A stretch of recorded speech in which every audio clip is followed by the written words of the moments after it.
some moves to try to get him out of there sometime soon. Okay. All right. Okay. Let me see what else. Y'all spam some topics, man.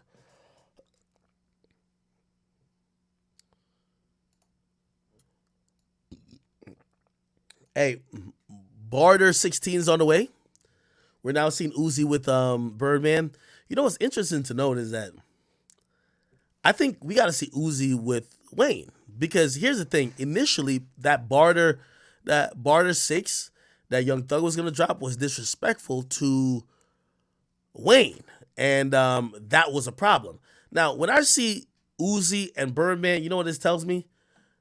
Birdman, who's a boss, got hands in this. Okay, Birdman probably pulled up on Drama and them, and probably pulled up on Uzi and be like, "Listen, Playboy, we'll give you the blessing for Barter 16, but we need piece of that. We need piece of that. That's just how it goes." Birdman, the ultimate businessman. I call him the Phil Jackson of the rap game. We haven't seen an executive that have coached more stars, more legends, and I've had a roster that's lasted generations of time. Like literally, Cash Money would be the Lakers of like if this was the NBA when it comes to music. Cash Money is the Lakers. You get what I mean? You know, obviously, yeah, the Bulls had Jordan, but who else did they have? Don't tell me motherfucking Derrick Rose. When we think about Cash Money, obviously we're gonna talk about Juvenile, Manny Fresh, BG. We're gonna talk about, of course, Lil Wayne. We're gonna talk about Tyga, Nicki, Drake, and shit. You know, I think we're waiting for the next part of the legacy, which, you know, to be honest, he's doing a lot of moves in the background, man. It's the only record label I think has been relevant for 30 years. You can't name me another record label that's not majorly owned. So you're not talking about Def Jam or Interscope. Name me like, so we're talking about the QCs of the world, right? Like the QCs or like say Bad Boy or Rockefeller. You can't name me another record label that's lasted the span of time that motherfucking Cash Money has. Like literally, you know, shit. I got interviews with Birdman that haven't came out yet, by the way. Birdman sat with me and he said, "Yo, listen, with all due respect to all these guys, is like most of these niggas made their money off clothing, liquor, all this other shit." He said, "Ak, you know I really ran up $1 billion off selling records, right?" Then he showed me a plaque that said 1 billion records sold. That shit was crazy. 1 billion records sold. That was crazy. So you know if he sold 1 billion records, he at least got $1 billion off of it. Cash Money, 100% the Lakers. You can't tell me anything else. You can't tell. Somebody said that Birdman interview old as shit now. No, he talking timeless shit because we talking generational shit on there. Eventually, I'm gonna get that out to you.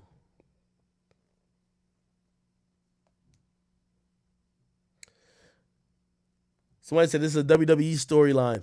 Somebody said, "Yo, what about when Thug tried to kill Wayne?" Nah, Thug ain't try to kill Wayne, did he? I ain't gonna lie. Part of that story is crazy. That whole story is crazy. From what people have told me, they said there was gonna be and this is what I hear. This is words on the street. They were trying to do a RICO on Young Thug back in 2015 or 2016, but the target of the RICO was Birdman, and like, you know, Young Thug is the top of the RICO on this joint. They were trying to target Birdman, and then Thug was gonna be right here. And why they said that was happening? They said when Thug came in, not Thug, but Birdman came into Atlanta with that rich gang shit, he started bringing a lot of bodacious blood shit that niggas was rocking with that kind of start erupting to the streets, and niggas started being active over that. So like, you know, because of this swag he brought that Thug and him adopted, niggas started banging a little bit more and started going harder, and issues start escalating, which they were blaming to Birdman. Eventually, by the way, they never charged Birdman because they couldn't really piece it together. But from the word in the streets, they said that's what niggas was trying to do. You know what Birdman did? He said, "Oh, word, y'all trying to indict me? I'm a billionaire. Let me get the fuck on out of here." Dipped out. You get what I mean? Um, of course, he still got his relationship with Thug and this and third, but like, you know, he started moving different. And yeah, you know, that's why Birdman's still here, man. Birdman the GOAT though.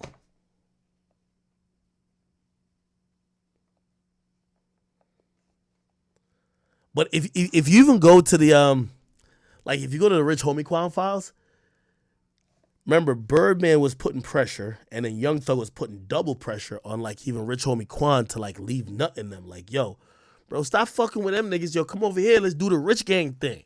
Remember, you got Rich Homie Quan who's on some yo, I'm loyal to them. You know what I mean? But Birdman is coming heavy with the yo, now we blood, this and third. Yo, come over here. So that's how I hear. I don't know. I could be wrong, man. I actually take everything you heard I said as just a guess in the dark. Okay? Potential juror in the YSL case is how much money do you have in savings? The juror says zero, we broke. They're going to hear that a lot in Atlanta because nobody wants to sit for a year. They're telling people that they need to be free for a year. Could you leave your job for a year? Even if your job, like, technically they can't fire you. Well, I think, I might be wrong on that legally, unless it's a timed or termed contract. So if they hire for 8 months and you're going to be gone for the rest of the 8 months plus like 5 more months, I guess you're technically terminated, but they can't terminate you only because you're going to jury service, right? But they don't have to pay you neither. You get what I mean? So that now puts a lot of stuff into the bind, and I think some companies actually have certain policies where you could use sick days and PTO to try to get paid or whatever the case is, but a year just seems unreasonable. That's not like, a month or so, right?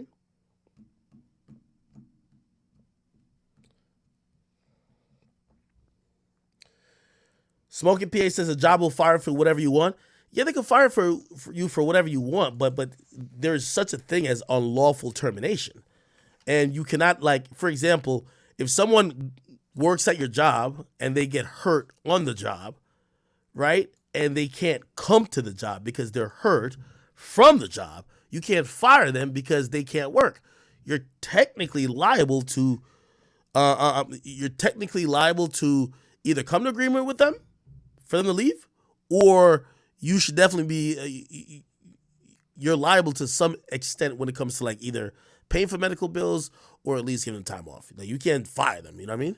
So there are some unlawful termination clauses you got to worry about. Not too sure when it comes to juries. That could be just like out of my category, but it's all good. Somebody said workers' comp. Yeah, something like that to a certain extent, right? Cool.